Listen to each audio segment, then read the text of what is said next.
Hello everyone, আসসালামু আলাইকুম। Welcome to MK cooking house. কেমন আছো সবাই? আশা করি সবাই ভীষণ ভালো আছো, আমিও ভালো আছি। আজ আমি তোমাদের সাথে ভীষণ মজার আনকমন একটা রেসিপি শেয়ার করব, যেটা কিনার অনেক রিকোয়েস্ট আমি অলরেডি পেয়েছি। অনেকেই আমাকে রিকোয়েস্ট করেছে যে আন্টি, আপু বা ভাবি একটা চাইনিজ আইটেম কোনো কিছু আমাদের সাথে শেয়ার করেন। সেজন্য আমি সব দিকে বিবেচনা করে আজকে তোমাদের সামনে হাজির করলাম বাটার গার্লিক চিকেন ফ্রাই নিয়ে। তো চলো দেখে নিই এটা কিভাবে করছি।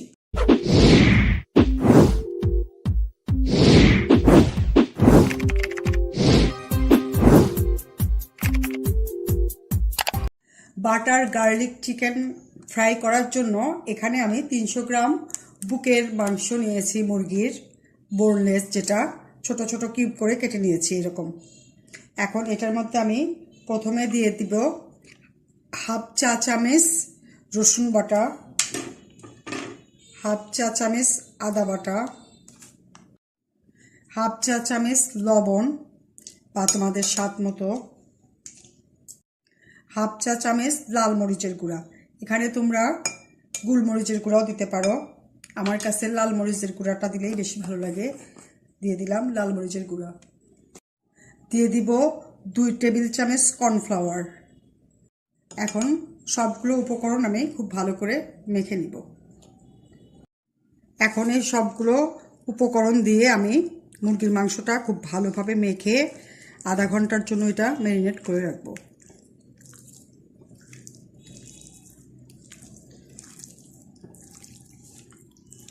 চিকেনটা আমি খুব ভালো করে মেখে নিয়েছি। এখন এটা আমি ঢেকে আধা ঘন্টার জন্য রেখে দিব ম্যারিনেট করার জন্য। ম্যারিনেট করা মাংসগুলো আমি ভেজে নেওয়ার জন্য এখানে চুলার একটা ফ্রাই প্যান দিয়েছি। এখন এটার মধ্যে আমি সামান্য একটু তেল দিয়ে দিব, সামান্য মানে 2 টেবিল চামচের মতো তেল দিয়ে গরম করে নিব। তেলটা আমার মোটামুটি গরম হয়েছে। এখন আমি এক পিস করে এই মাংসগুলো দিয়ে দিব একটা কাঁটা চামচ দিয়ে।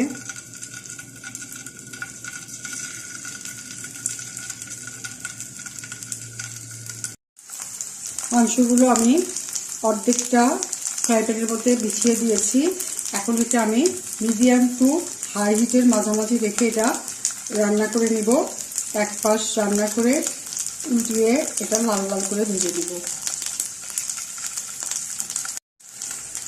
মাংসটা আমি এক পাশে উল্টিয়ে দিচ্ছি। এটা আমি একদম ব্রাউন করে ভেজে নেব। এখনো ব্রাউন হয়নি, উল্টে পাল্টে এভাবে আমি সবগুলো চিকেন ভেজে নেব।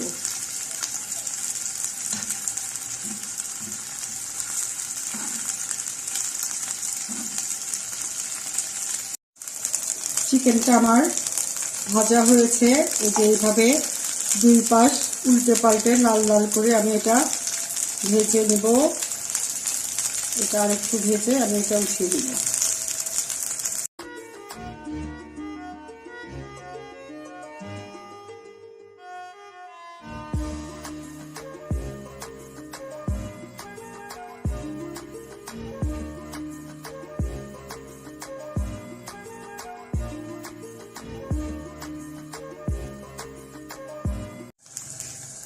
চিকেনগুলো আমার সুন্দর সিদ্ধ হয়েছে। এই যে আমার চিকেনগুলো লাল লাল করে ভাজা হয়েছে এবং এগুলো দেখো সিদ্ধ হয়ে গেছে। এই যে একদম চামচ দিয়ে চাপ দিলেই সুন্দর গলে যাচ্ছে। এখন আমি এই চিকেনগুলো তেল ঝরিয়ে এক পাশে উঠিয়ে রাখবো। এইভাবে আমি সবগুলো মাংস সেমভাবেই এই লালচে ভাবে আমি ভেজে নেব। এই যে আমি সবগুলো চিকেন একদম লাল লাল করে ভেজে আলাদা করে উঠিয়ে রেখেছি। এখন এই সেম প্যানে আমি দিয়ে দিচ্ছি 1 টেবিল চামচ বাটার।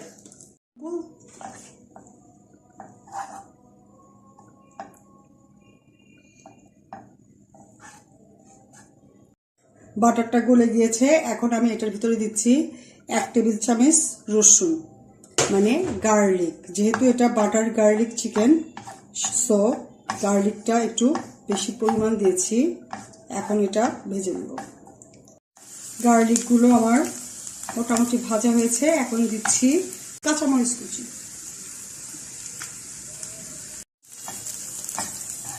এখন আমি এই কাঁচামরিচ আর রসুনটা একটু ব্রাউন কালার করে ভেজে নেব। এখন দিচ্ছি এটার ভিতরে 1.5 টেবিল চামচের মতো ধনেপাতা কুচি। এখানে তোমরা পাসলে কুচিও দিতে পারো, তো আমার কাছে ধনেপাতাটা আছে আর এটা আমার ভালো লাগে। ধনেপাতা কুচি দিয়ে আরেকটু আমি ভেজে নেব। আমার এই গার্লিকগুলো ভাজা হয়েছে। এখন এটার মধ্যে আমি দিব 1 টেবিল চামচ কর্নফ্লাওয়ার। তো এই কর্নফ্লাওয়ারটা আমি ডাইরেক্ট দিচ্ছি না, দিলে এটা আটকে যাবে, সেজন্য আমি পানির মধ্যে মিক্সড করে দিব। পানির ভিতরে এটা ভালো করে মিক্সড করে পরে এটার মধ্যে আমি ঢেলে দিব। এটা আবার ভালো করে নেড়ে ছেড়ে কিছুক্ষণ রান্না করে নিব।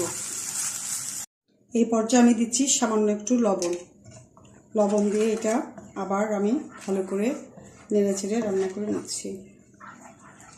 এখন আমি এই ভাজা চিকেনগুলো এটার ভিতরে দিয়ে দিচ্ছি।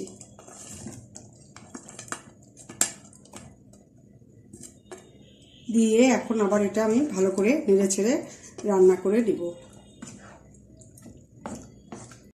এখন আমি এটার মধ্যে দিয়ে দিচ্ছি একটা পাতিলেবুর রস।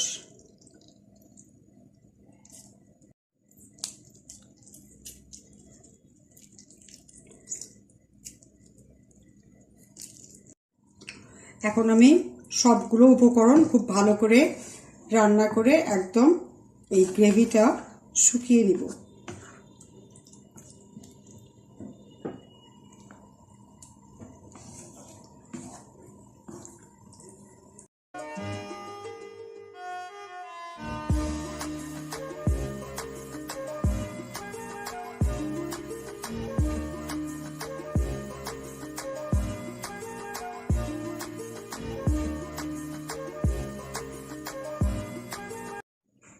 এই যে আমার বাটার গার্লিক চিকেন ফ্রাইটা হয়ে গিয়েছে।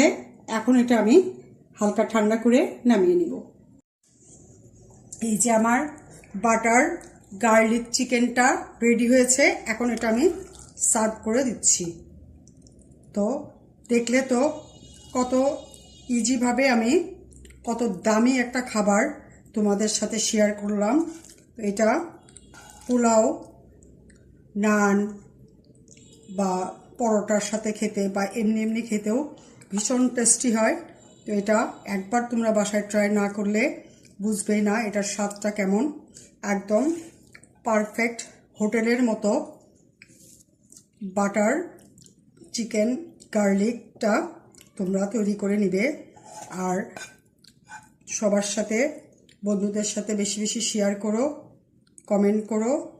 আর যদি চ্যানেলে নতুন হও প্লিজ আমাকে সাবস্ক্রাইব করো আর পাশে থাকার বেল আইকনটি বাজিয়ে দিও, যেন যে কোনো ভিডিও আপলোড করার সাথে সাথে তোমরাই প্রথমে নোটিফিকেশনটা পেয়ে যাও। আর যদি অলরেডি চ্যানেলে সাবস্ক্রাইব করে থাকো তাহলে অনেক অনেক ধন্যবাদ। সবাই ভালো থেকো। আল্লাহ হাফেজ।